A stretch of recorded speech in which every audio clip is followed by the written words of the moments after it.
and we'll cut there. Yes. Awesome. That was a blast. Good interview. Thank you. I'm a lot more relaxed than last time, and I can't really hear my voice very well, so that's good. In the what the sounds you hate question, I'm like, oh, the sound of my own voice. That really threw me off the last time in 20. I listened to it after, and I was just, oh. And my partner listened to it, loved it. I hated it. You have to just get to a place where you just don't care. You don't criticize yourself in that way. You just keep creating, keep moving forward. It's almost like I'm a writer and I'm applying the same template to my voice that I apply to my writing voice, right? So. Yeah. All right. Got a couple of minutes to pick a title and do a teaser for YouTube? Nice. Do you have a couple of minutes? Yes. All right. This is my time. All right. So the list of things you said that would make a good title, and just tell me your favorite. Sure. Big sheets of paper, on a pub crawl, the whole afternoon to ourselves, dramatic shenanigans. You've shown me yours.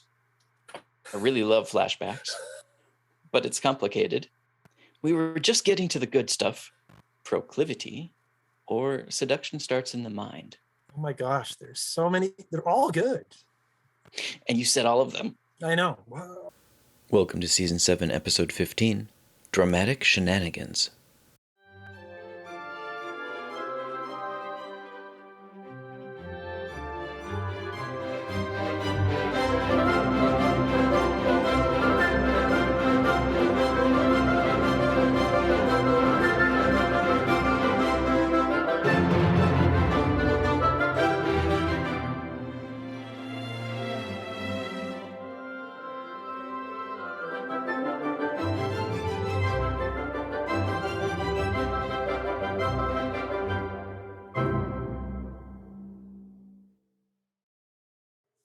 This is Written on the Edge. I'm Ben Sebastian here with my co-host, S.A. Baz Collins. Howdy. And we're really glad you're here with us. Our guest today is an author, editor, journalist, and comics aficionado. His speculative fiction and poetry have appeared in Icarus, on Spec and Glitterwolf. His articles have appeared in CBC Radio, the Daily Xtra and Rue Morgue. He founded the Little Workshop of Horrors, an Ottawa-based writers group that carves speculative fiction and literary work into the shape it's meant to be in. And he also runs Queer Speculations, a writers group that workshops queer-themed stories from far and wide. He was on our show in 2017 when he announced his novel Town and Train, and he's got a couple of new projects to share with us today. I'd like to introduce the brooding horror author with the killer smile, James K. Moran. James, welcome to the show. Thank you. There goes my brooding. I guess I'll have to stick with the smile. So, we'll just turn it malevolent. And... That's right. Yes. So for folks who haven't heard your first interview, let's give a quick where the passion to create started from. Well, I guess from an early age, I loved, even in kindergarten, I might have mentioned, I hope I didn't, I'm repeating myself from the last podcast, but even in kindergarten, when the kids in the class were too young to kind of write big stories out, the teacher would kind of let us tell our stories, put them on these big sheets of paper, bigger than fool's cap, and put them on the wall. So even in kindergarten, grade 1, I had stories where I was like, had Star Wars based stories with me and my friends as characters, or comic book based stories where Superboy or Captain Marvel or things like that. So it all kind of started there. And then I just kept kind of writing through grade school. And then around grade 5 or grade 6, I had a formative period. Now I realize I had a formative period where I would go to this old theater in the East End of Cornwall. I grew up in Cornwall, populace about 46,000, maybe about 43,000, 40,000 back then. And see a lot of Sunday matinees.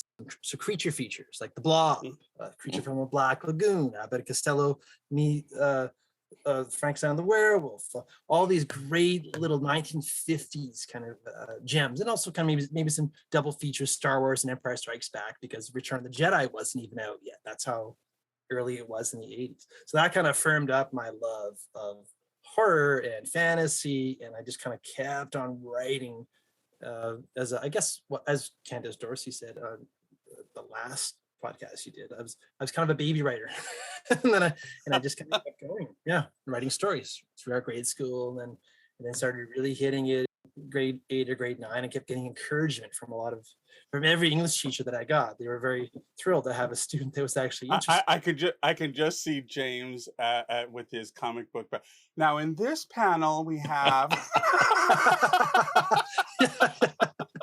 Yeah, I remember in grade 6 or so, we had to give big emphasis on public speaking when I was in grade school, and we had to give French kind of speeches like once a term, once a semester. Mm-hmm. And I spoke about my favorite television shows in grade 5, and it's like, so the ending, everyone could ask questions like about your talk. And one of the shows I loved at the time was The Incredible Hulk, starring Bill Bixby, right? That I was saying, je pense que les émissions sont trop violentes. I think TV shows are too violent. And then at the ending of my talk, somebody asked, well, what's your favorite show? Oh, L'Incroyable Hulk. The Hulk is my favorite show right now. You know, like when that got a good laugh from the class. Epitome of anger and violence. I know. But I know looking back now, they cleverly had him always kind of never actually punching people, but generally kind of moving objects or throwing TVs or moving cars, but never actually like hitting somebody directly, because that would have been problematic for the level of violence on cable television at the time. Oh yeah. Actually, it was network television for us. Network, yeah. Oh, that's right. And I love the haunting. It would have been a no for that. Yeah. Mm-hmm. Yeah. Big time. So a lot of my young mind was impressed by the whole. There's Bill Bixby hidden down the road with his thumb out, and like that theme song they made just for the show. Mm-hmm. Dun dun dun dun. A Canadian show airing at the same time called The Littlest Hobo, which ironically had a very similar premise. It was about this super dog, and then the people would be. The dog was just traveling across the country on its own, going from town to town. And it was a low budget show. And like, if there was a problem in the show, or there's a crime committed, or there's a robber, the littlest hobo would kind of come to the rescue and save people. Or maybe someone's trapped in a well. And so this is on at the exact same time as the Hulk. So I kept kind of hoping and dreaming, well, maybe we'll have a crossover. Maybe, maybe David Banner's going to wander into the town, and he's going to meet this not understanding dog. licensing. Yeah.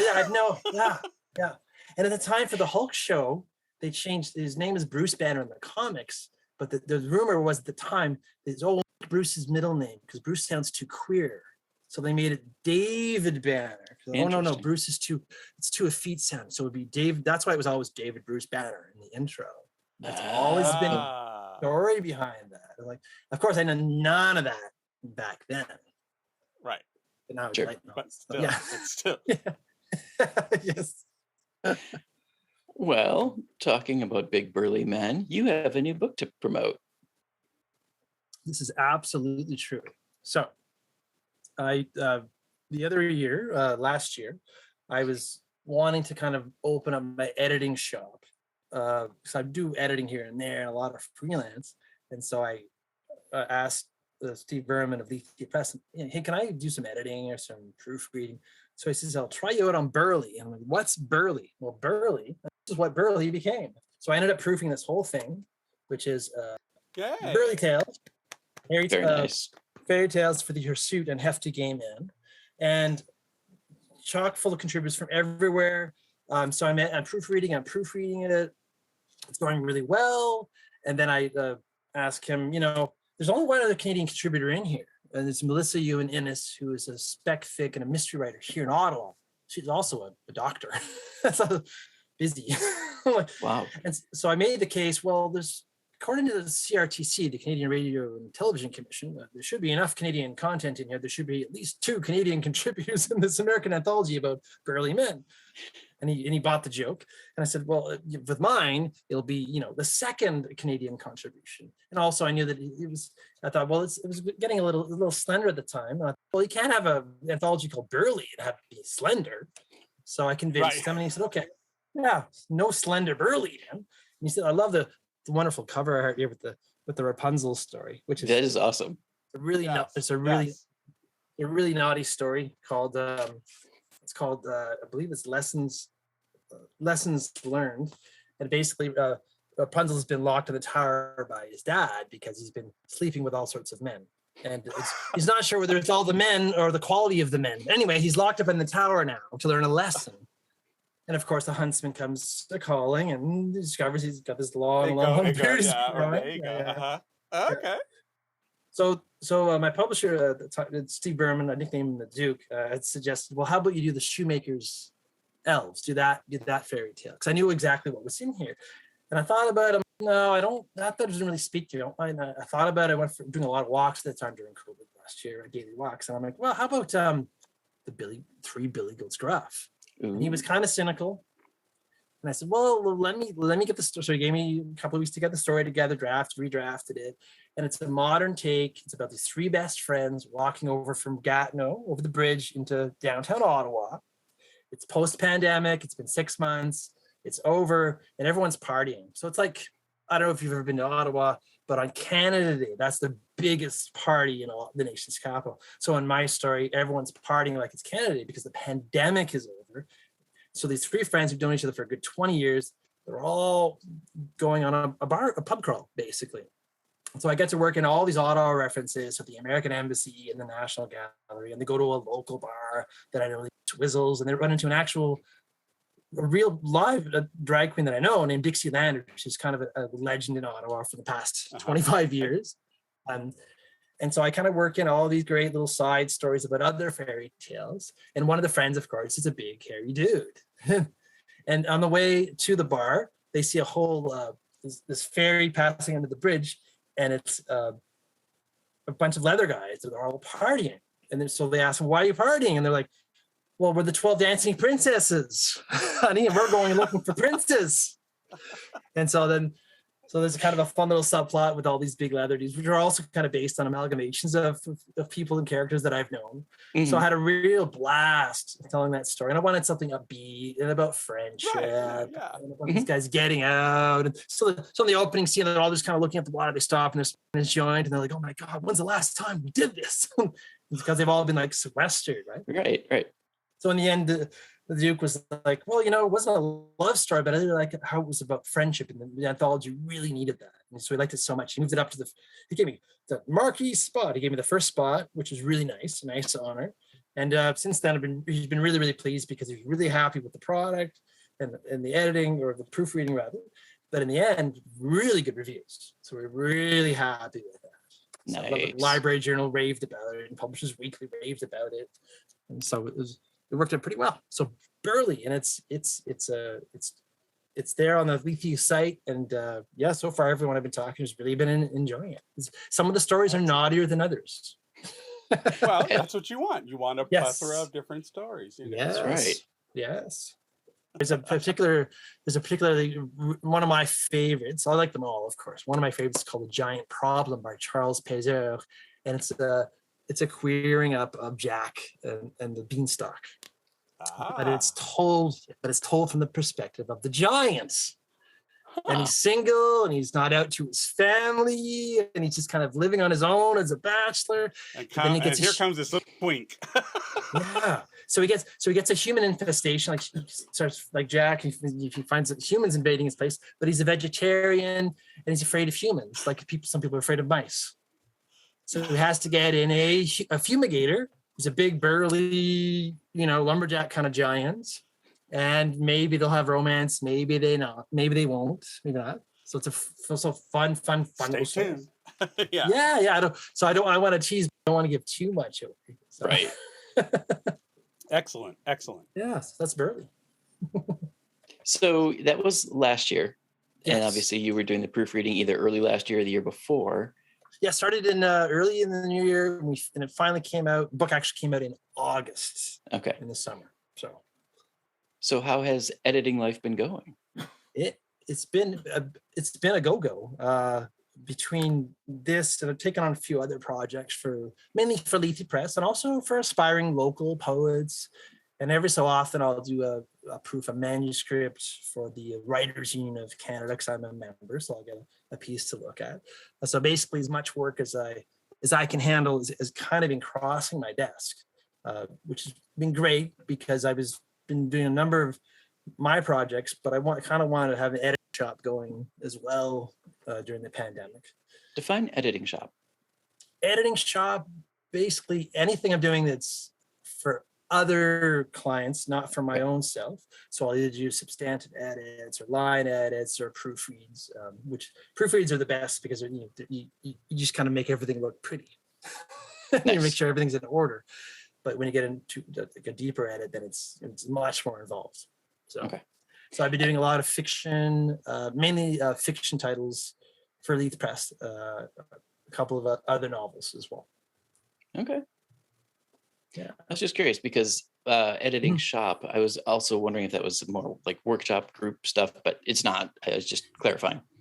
It's not. I have my writers groups, but I've been finding during the pandemic, particularly the outset, that like I founded in I think 2012, I founded a little workshop of horrors, as you mentioned.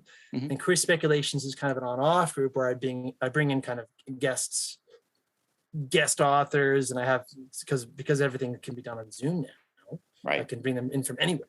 So the little workshops mainly Ottawa based, and Queer Spec is queer LGBTQ plus authors, but they can be from anywhere. I usually got a few kind of staple Ottawa people, so I have a group. But during the pandemic, I've been noticing that these are more kind of counseling and support groups, because I kind of did a call out at the outset of the pandemic. Anybody want to trade, even trade, rewrites from previous workshops. And people were kind of like, well, no, everyone was just kind of sheltering in place for the first 6 to 12 months back in 2020. So I was just kind of talking to everybody and checking in and seeing what everyone was doing. That's kind of what everyone seemed to need at the time. So, yeah. That's all right. When the pandemic actually, I just want to mention, when the pandemic actually started, I was set up doing a government contract, but then we were kind of encouraged to work at home. When it actually started in March, announced, we just basically were already set up to work at home, so we shifted to working at home until my contract ended, and then after that, switched over to editing and getting to my own projects. Nice, excellent. I'm sorry to interrupt you there. Yeah. No. And speaking of during the pandemic, you had one beautiful day during the pandemic you wanted to share. Do you still want to share that? I do. It's been a long road. The pandemic was hard enough because I was kind of working at home the whole time, revising my second novel, which is a horror novel, Monstrous, and also trying to get my short story collection organized. And now it's called Fear Itself. It'll be due out this fall from Mansfield Press. So thank you. So Lethe was very supportive, and Steve Berman kept kind of checking in when I was, things were kind of going south and whatnot. So I was kind of working on editing, working on all that stuff. But I have two older sisters, and what happened was about 5 years ago, my older sister got diagnosed with stage 4 lung cancer, which is an incurable but treatable form of cancer that non-smokers get. And the prognosis at the time was for 4 years. And so for the past 4 years leading up to the summer, she was on a battery of chemo. And as soon as one battery of chemo wouldn't work, they would switch to another. Exactly, all about it. So I know Baz, of course, about this. So she kind of kept switching over those 3.5 years. And then in August, what happened was the cancer mutated and the chemo wasn't getting it. And the last round of chemo the battery hadn't gone really that well. So then they went to clinical trials because that was the only way to try to prolong things and maybe give her a few months, maybe give her a year, maybe a year or two. And that was the hope at the time. So in September, switched to clinical trials. But then after 4 weeks, and they had to drive from my hometown up to Toronto. Not sure how good that geography, that's about a 6-hour drive there, one way. And so they had to go to St. Margaret and the hospital in Toronto and get the clinical trials done once a week. But after 4 weeks, it was obvious they were not working. The trials were not working. And the problem by then was that she was so weak from the clinical trials, she needed to recover to go back to her regular chemo, but she couldn't because she was too weak. Both lungs had, one lung had some in it and the other got some in it, and they were too weak. Like everything, she was just too weak. She needed at least 4 to 6 weeks or whatever amount of time to recover. So that's when it got really bad. So in September, we all kind of had a family meeting, and at the time, my middle sister and I, my middle sister's a social worker, we a behavioral science technician, we basically took turns going down to Cornwall and taking care of her and being with her during the day while my brother-in-law was at work, and my niece was going to high school. So we basically spent from late September right through till November taking turns taking care of her. And when it got really bad, like towards November, we both just stayed there for about 3 weeks. Because at that point, I don't know how familiar you are with what happens when the cancer takes hold. There's no longer able to walk upstairs, even with assistance, to go up to the bathroom, because then you're on an oxygen tube. Then you just go to the nearby bathroom, and then getting harder and harder to even get off the couch to go to the bathroom. Then, of course, we had to get in a hospital bed into the living room because there was no more mobility at a certain stage for my sister Kim. Right. So when I was there in October, Burly had just been out for about a month, and it was really warm fall over here. And so it was about 20 degrees. It was balmy. It was sunny. The leaves were just barely turning. And so on those kind of days when I would make her lunch, as was our routine, I'm a really great sandwich maker, apparently. We would sit in the garage, open up the garage door, and all the patio furniture was already set in there as if it was outside, because they're already prepped for the fall. So all patio furniture was brought into the garage. And so we sat there, and I got to read her my story, which is called 3 to the Swizz, which I've mentioned. So that was really wonderful because I got to feed her lunch. She got to listen to the story. And by then she was pretty weak in the afternoon. So she kind of closed her eyes for a bunch of it and didn't sleep, but she was kind of listening throughout it. So we had the whole afternoon to ourselves. I read that story. So that was kind of really a beautiful. She hadn't heard any of my fiction in a long time, but even in when I was back in university 20 years ago, she was saving my annual traditional Halloween stories that were burgeoning every year, which I discovered she was saving because we were kind of trying to offload things for Kim. And so we went into an old trunk, and there's a stack of my old stories from university. But yeah, because we had them all. So that was pretty heartbreaking. That's amazing. Yeah, I was kind of heartbroken. I didn't have the heart at the time to take my stories home. So I kind of hid them in a closet because I was too bereft. Like she was giving them back to me because she couldn't take them with her. Right. I left them there. I have to talk to my brother-in-law about that. They're in the closet somewhere at the house in Cornwall. But I got to read her my latest story, and she really seemed to enjoy it. And then if there are any kind of oblique or obtuse references, I would stop and explain if some of the references were a little clever and literary. She was a trained nurse, and she for the past 20 years had been a very successful nurse in Cornwall, and working part-time as well at the psychiatric ward. So she knew full well the extent of the damage cancer could do, and she had a whole life plan in place. Wow. She basically had seen others go through the last stages of cancer, and she didn't want to go out that way. Once comfort of life was gone, she didn't want to keep going at a certain point because it could have dragged on for months. Oh yeah. She'd seen it, and she said, "I don't want that." So, but in October, she was still doing well enough to talk and interact and everything else, and she loved the story. In fact, even right up until November, like in the darkest days, figuratively and literally, because November got darker and things were getting really bad, right? We're near the end. Yeah. Right. She still could interact. She could still talk. She could still laugh. So you'd be sitting there, and my middle sister Pam would get up and say something melodramatic. She's the dramatic one. I'm the artist. My middle sister's the dramatic one who should have been an actor. And Kim is the older, serious one, the nurse, the respectable one. Right? So my sister Pam gets up, and she's doing some dramatic shenanigan, and my sister Kim can barely talk, but she just turns to me and looks at me and goes, So my sister Pam's like, what is it? What is it? And my sister Kim says, I love you. You're hilarious. Because we were just having so much fun enjoying my dramatic sister. We didn't even need to explain. Yeah, we didn't even need to say, look how dramatic and idiotic she's being. We love her.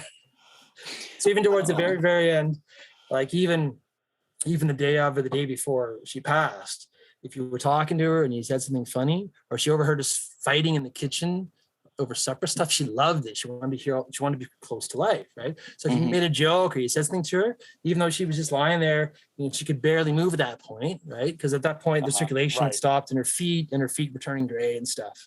So basically, her body was shutting down in November. But if you were saying something and you talked to her, she would make the little joke. She would laugh. So she could still laugh. And she could still mumble responses at the very end. So that was a gift. That is a gift. And did you jump at the chance to write the obituary, or did they make you because you're the writer of the family? A bit of column A, a bit of column B. That's fair. When we went down in late September, that's when we discovered, clinical trials aren't working. We had to have a family meeting. What are we going to do? Like, this is the end game. The prognosis was for 4 years. She got 4.5. Here we are. We all knew full what was happening. My parents are elderly, late 70s and mid 80s. So it was up to me and my middle sister. We got to take care of her. What does my sister ask me to do? My sister Kim, she's like, I got homework for you. You got to write the obituary. So she asked me to. Okay. And of course, at the time I couldn't, because we were hanging out, we were doing things, and I just felt it was way more valuable to hang out with her. We were watching shows. Oh, absolutely. We ended up watching. We watched Midnight Mass on Netflix. Yeah. Not the most recommended thing to watch with somebody who's soon to pass away. Right. But that's what we want, because it's all about accepting death. Right. Well, yeah. And there are a lot of monologues shredding the Catholic Church and all these beliefs. And so we thought the first, she complained about the first 4 episodes being very plotting and very slow, but the ending kind of made up for it. In the end, it's kind of a modern Salem's Lot. My estimation. It's basically the vampirism spreads in a small town. How do they stop it? Can they stop it? Who are the heroes? Yeah. So she asked me to do it, and eventually I kept putting it off, because putting it off meant, well, it's not really happening. Right. But eventually, towards early November, I realized, okay, I got to start drafting it, and I had to kind of make sure what was going to go in there. And then, so I finally drafted it about a week before she passed, which is in late November, the 23rd, I believe. And so I had a draft ready. But the weirdest part about being a writer, I've never done an obituary. So that was used for the weekly newspaper, and that was used for the funeral home, for everywhere, right? And she was a huge lung cancer advocate. So she spent all the past 4.5 years going to conferences, and everyone called her the Sparkle Queen, because she spread all this joy where she went, and the cancer wasn't really showing until the 4th year. So when she started really being immobilized, it really hit us hard, because everyone thought, she's doing fine. But then it all changed in all, this summer, where, oh wow, she's out of energy. Oh wow, she can't do anything. Oh well, she can't eat. And so the hardest part was I couldn't say when in the obituary. So I had to say, Kim McIntosh passed away on blank with blank. Right. So I had to leave it's I know newspaper people do that, and they got all these they're all pre-prepared and everything else. But for me, I'd never done that in my freelance career. So the hardest part was I left that slot blank, and I went over with my brother-in-law. We bonded over. He's an engineer, so we had a lot of fun, because I was teaching him how to kind of write updates on cancer advocacy groups on Facebook, and he was kind of trying to keep track of the technical details and all the cancer advocacy stuff, because he knew that much better than me. So we kind of bonded over that. He came at it from an engineering perspective, and I came at it from a writerly perspective. And so the hardest part was I left that blank. But then when I finally had to do it, when I finally filled in the details, it was on the day she passed, because I was there. So I had to, everyone came over, we're waiting for the funeral home to come and get her. Her body, she's left, the shell's there, and I had to go over and type in this day. Wow. But in the end, surrounded by myself, the dramatic sister, as well as her 2 nieces and her husband. So we were all right there. Good. So, yeah. And I'm going to steer the conversation because you teased us your upcoming works. Upcoming work, yes. Yes, Fear Itself. Werk. There is no rest for the industrious writer. I actually, it's kind of a funny story. They're all funny stories when you're a writer, except when they're really, except when they're really sad and the loved one dies. So I pitched my short story collection to Lethe Press a couple of years ago. I've been kind of trying to shop it around with Canadian presses, but I had success with Town and Train, so I thought, well, I'll try them on this. I have enough for 2 collections, but I was like, okay, I'll narrow it down to these 10 stories. And they're all from over the years, right? Some have been published, some are not. It's typical. And so I pitched it to him. He said no. He says they don't sell. It's just something that's a placeholder if you're a Stephen King. Between your books, you might sell a short story collection. Or if it's your first one, it's to kind of get your readership. He says, no, they don't work. But then a year later, he changed his mind. He said, hey, I'll take a look at that. If you haven't heard back from other places. So then I got it to him. And we've been working on it ever since. And because of all these things I've mentioned, there have been delays. Mm-hmm.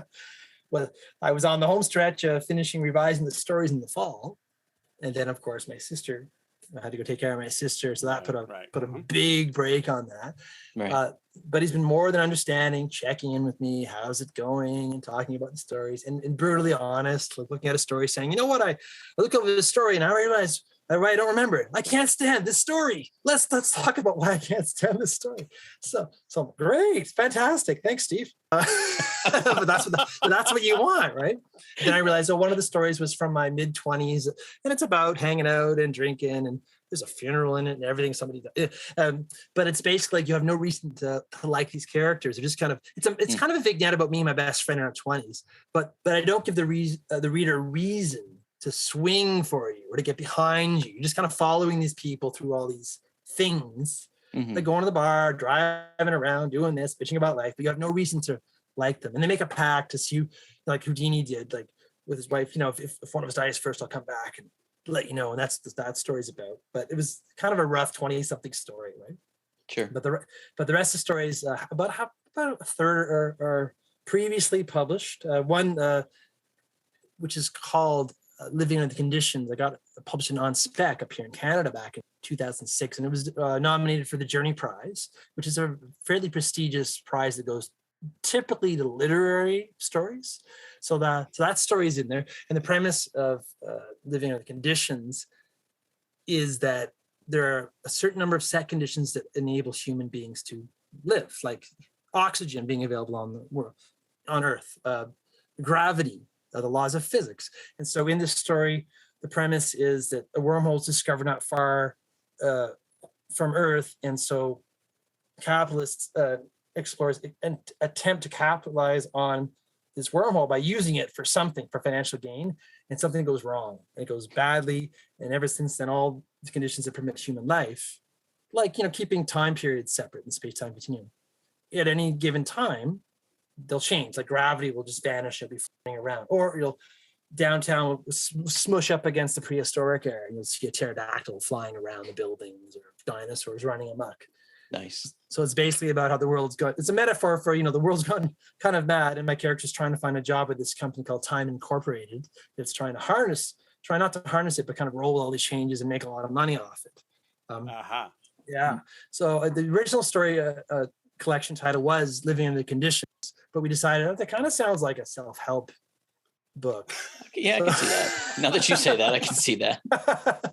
So we're going with Fear Itself and the wonderful artwork that the Duke commissioned for it. I'm not sure if I sent you the image, but I should send you that. I've got it here. Because we need to include it. Yes.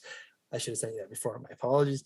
And I'm very, very happy with how things are going with the revisions. Right now, we're slated in a fall release, September, October. I've got a last couple of stories to revise. And it's getting into kind of tip-top shape right now. Nice. So I'm really, really, mainly horror, a bit of fantasy, and some sci-fi. as mentioned. Wow. Okay. Yeah.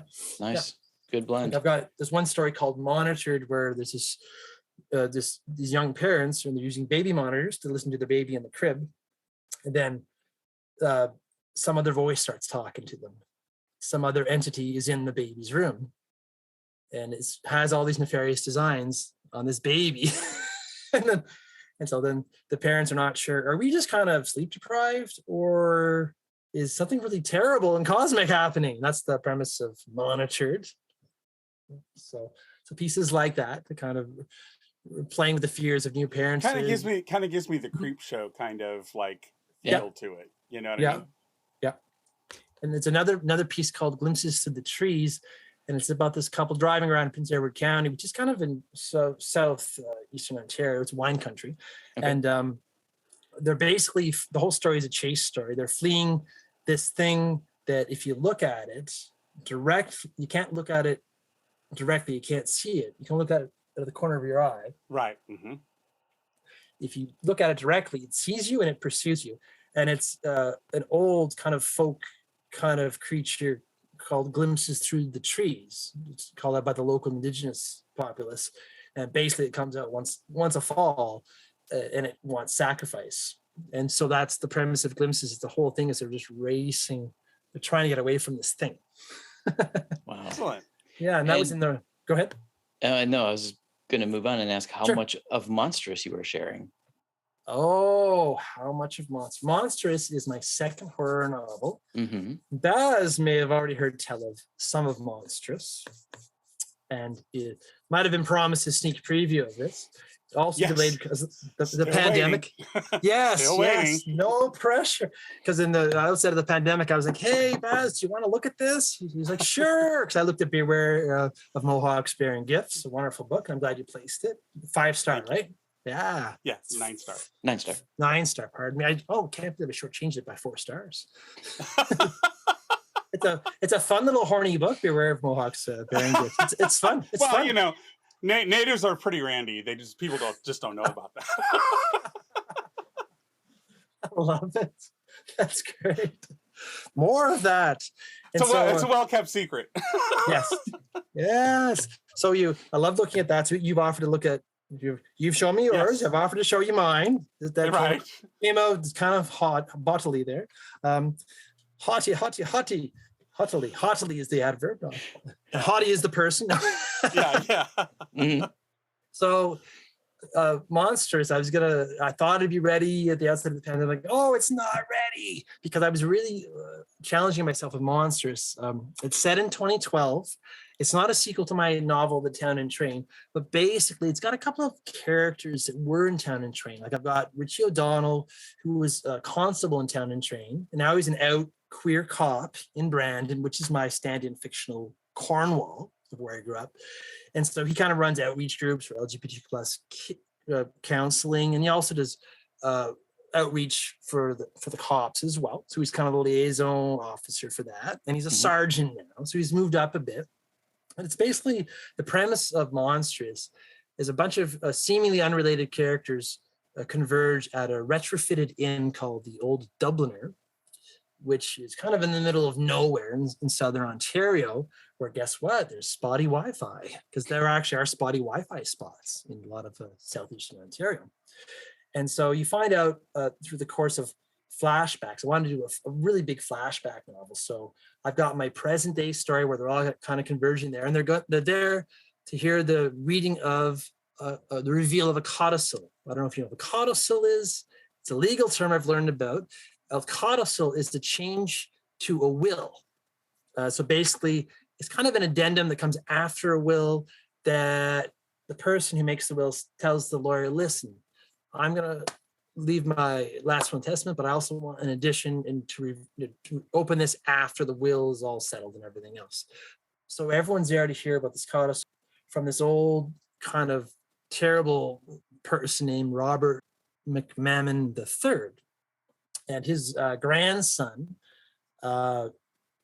William, or Bill, as they all knew when they were kids, is kind of in charge of the estate, and this is thrust upon him. He doesn't want, it's a multi-million-dollar estate He's just trying to divest himself of it. But his grandfather wanted him to have the codicil revealed at this remote inn with all these characters that are assembled there. So Billy, when he was younger, hung out with my protagonists, including John Newman and Greg Thompson and Sarah Jasmine. And of course, something terrible happened when they were all young.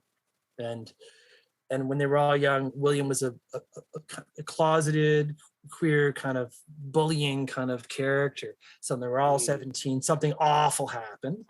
And through all these flashbacks that I tease out the mystery, you find out, oh, this is what happened. Now they're all here.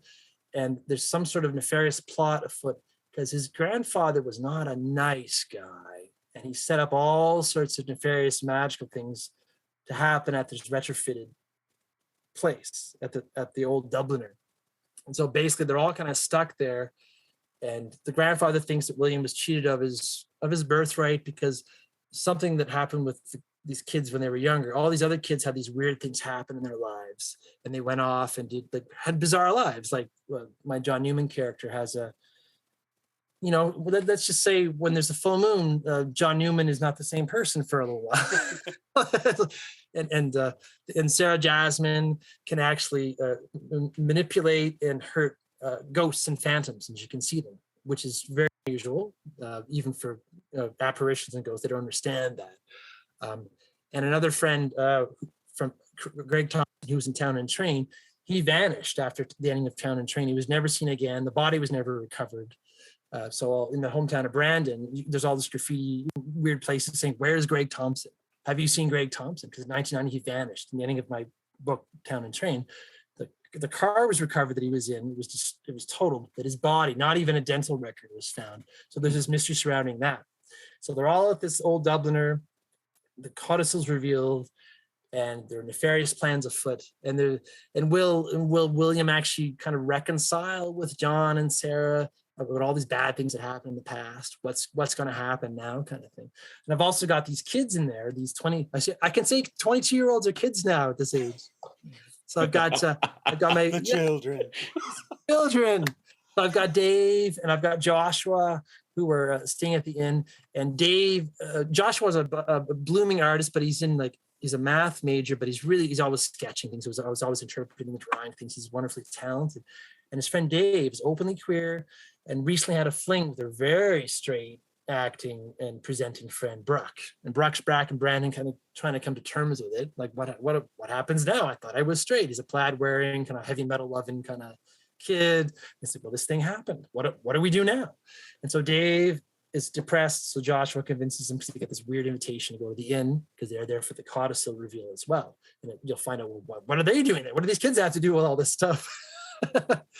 And so Brock is back in Brandon and he's trying to come to terms with things. And one of the opening scenes, he's stumbling home from the East End bar called La Maison, and he finds this mysterious guitarist serenading this dead gargoyle in the park. It's clearly a gargoyle, and he's like, "What?" And so then his whole paradigm has to shift. And what does that all have to do with what's happening at the old Dubliner? So it's deep into the revisions, Baz. It's coming soon. Okay, I'll hold you to that. So I fell in love with a lot of the backstory, which was my own fault, but I wanted to make sure that the present story was top notch. I'm so there with you. Yeah. So I've got when backstory becomes a whole novel on its own. Yes, and I love it. But that's what I wanted to do. I really love flashbacks, right?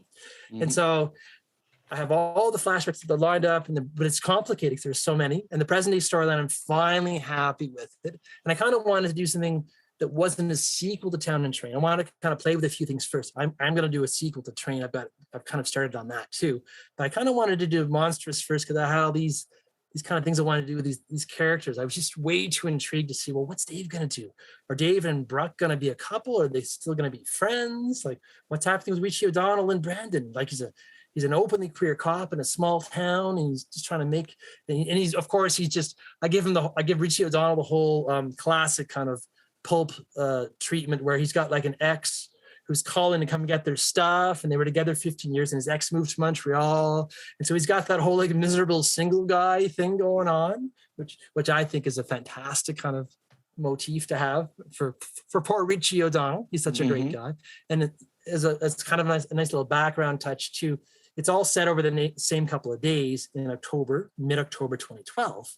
And in Brandon, there's a Watchtower Society convention happening in Brandon. So they're kind of like down at the complex by the St. Lawrence River, where they have conferences every year, and they bring a lot of tourism in real life to Cornwall when there's a Watchtower reunion. Like, you get thousands of Jehovah's Witnesses in the streets of Cornwall, and to really boost the economy and everything else. So I have that as kind of a nice little backdrop, because I thought it's really fun to play with what are Jehovah's Witnesses going to do if they come up against the supernatural? Will they just I'm very fascinated.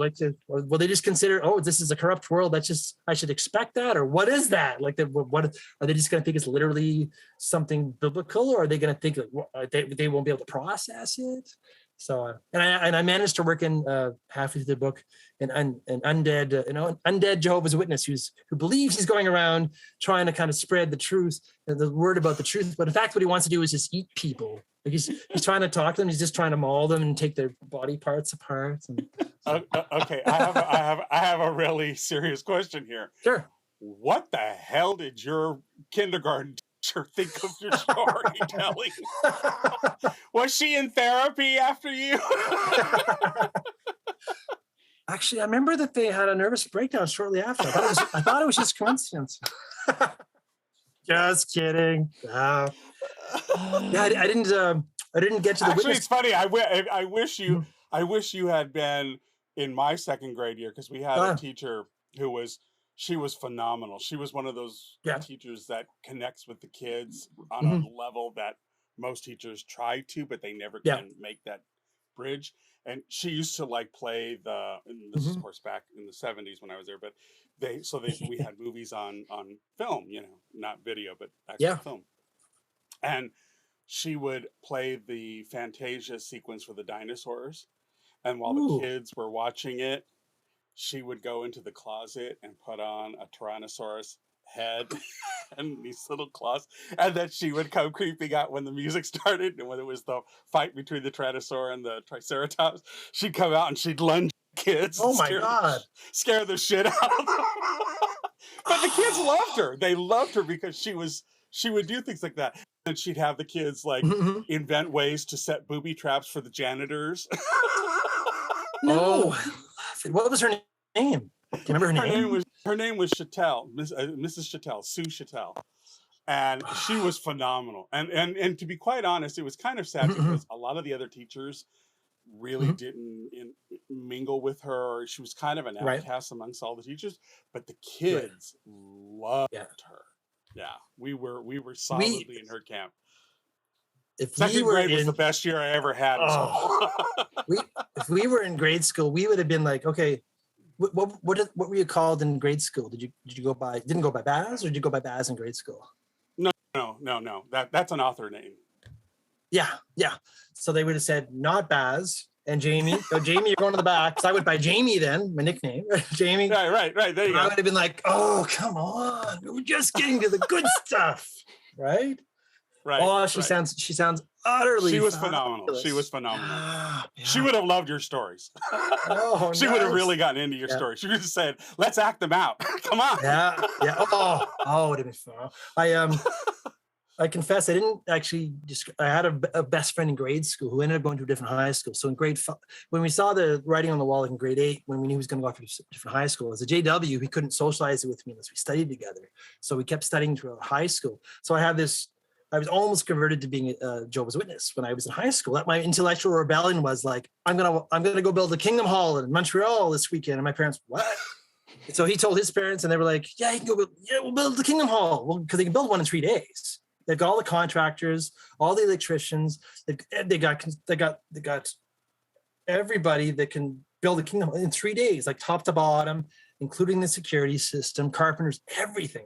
Wow. And so we were going to go, but last minute, his parents thought I wasn't serious enough, and they canceled my invitation to go. I thought that would have been so brilliant to be there for the setting up of it. But to do that, you have to really, it's kind of like getting a tattoo on your face. You got to commit. You got to commit. You can't have half a tattoo on your face. You got to just, right? And so I got a very big foundation in what the Watchtower Society does. And then I kind of grew out of it when I realized I didn't have all the answers I wanted when I was 18. What does, right? But I saved all the books that I still like you see so few instances of JWs in fiction. Like I know Kurt Vonnegut played with it a couple of times in some of his books. Like in one of, I forget which one, was it God Bless You, Mr. Rosewater? One of them where like a JW, Jehovah's Witness, doesn't know they're talking to an alien from another planet. And so they're like, hey, here are some awake flyers. And the alien's like, I'm here to transport you to another planet. And then transports them to another planet with other random humans. So then this witness is just stuck on this other planet with a crowd of other humans going, they're holding the awake flyers. And they're just stuck there for the rest of their life going, what do I do now? Like they're like in a room, they're like, oh, I guess there is life on other planets and no one else. Okay, here is a witness. So there's a great book, a Canadian author called Jennifer Lovegrove. She wrote a great book about witnesses called Watch How We Walk. And it reads like a memoir, but it's fictional. It's basically about how this young woman growing up has a break with the whole thing. And she has like the gay uncle that no one wants to, who gets excommunicated from the society. And then eventually her parents are heading for a rocky divorce. And so they're splitting up over it too. It's a great novel. Watch How We Walk. So. Excellent. All right. I hate to be the one to cut the conversation short, but we're coming up on an hour already. Excellent. Oh, wow. This is so much fun. I'm having so much more fun with this one. Last one I was a noob, but now I'm like, can we talk for hours? Stay tuned for volume 2 of right. Some of my podcasts I listen to are like, they're like, wow, they're so good. They'll go to a second part. You're like, yes, right? Oh man, I wish we could. Oh, before we get into the rapid fire kind of questions, I want to, besides like singing the praises of my publisher, it's a very thankless business like Steve Berman of Leafy Press.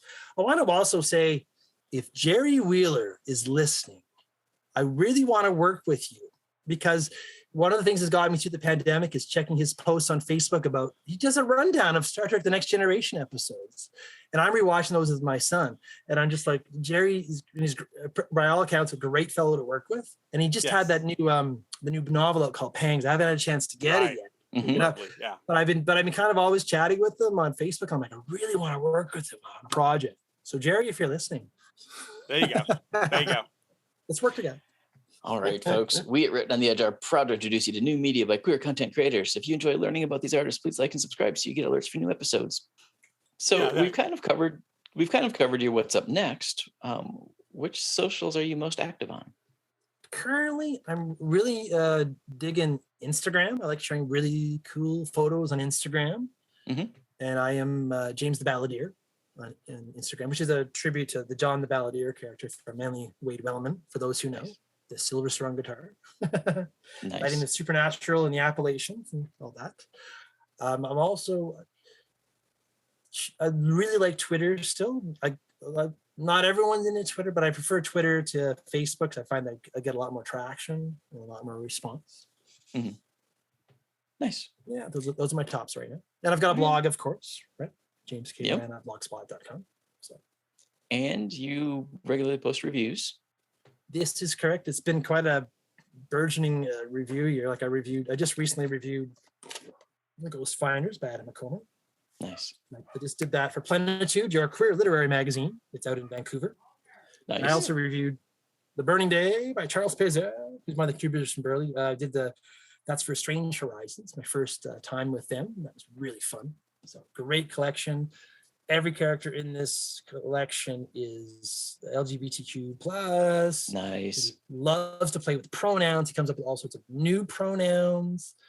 And yeah, he's just establishing this whole universe, whole pronoun kind of system, and just really inspiring. He's inspired me to get back into sci-fi. So nice. The Burning Day and Other Strange Stories. That's the name of that. Yeah. Awesome. I've been reviewing like crazy.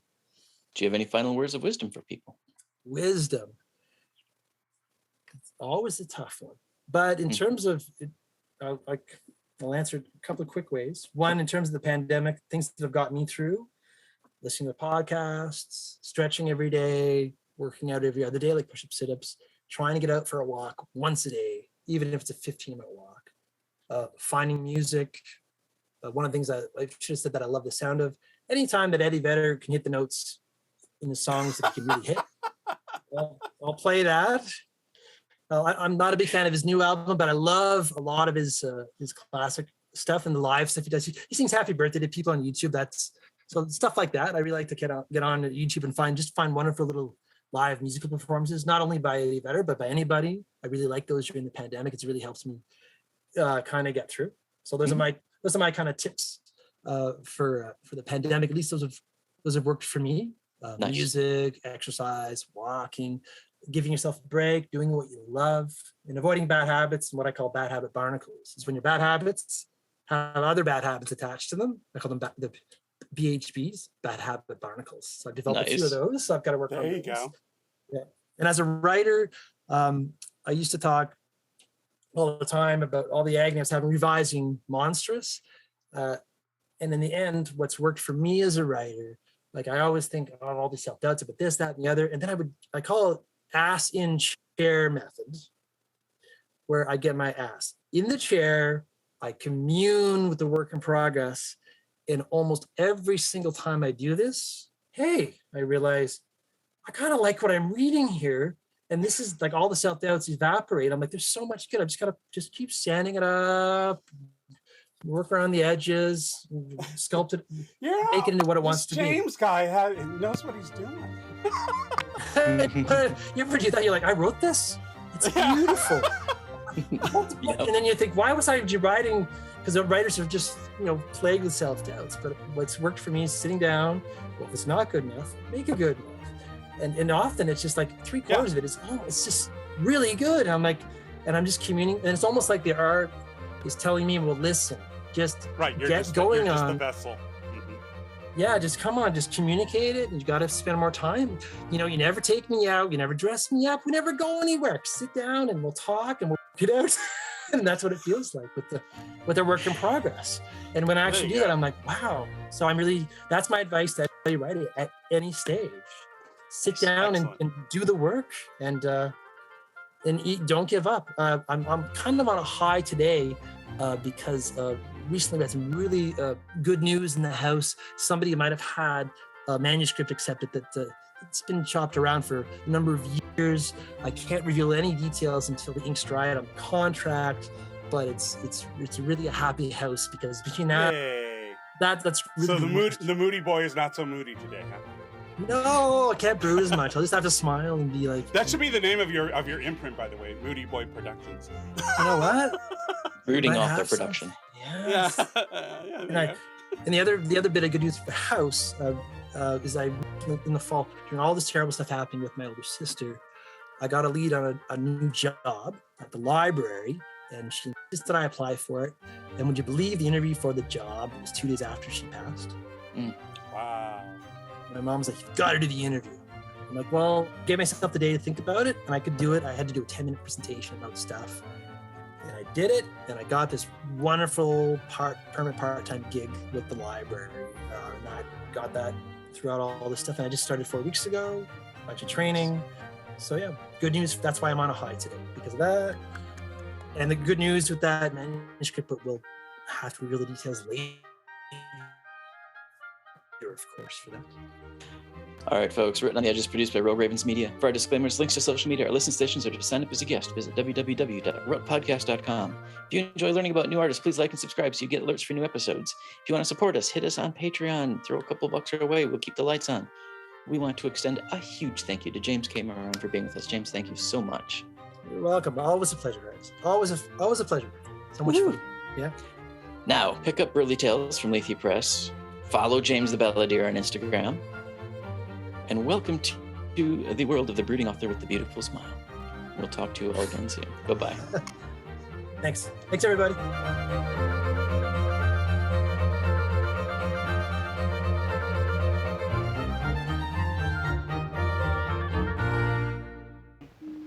Oh, what's that? Closing time. The bums rush in melody, dear.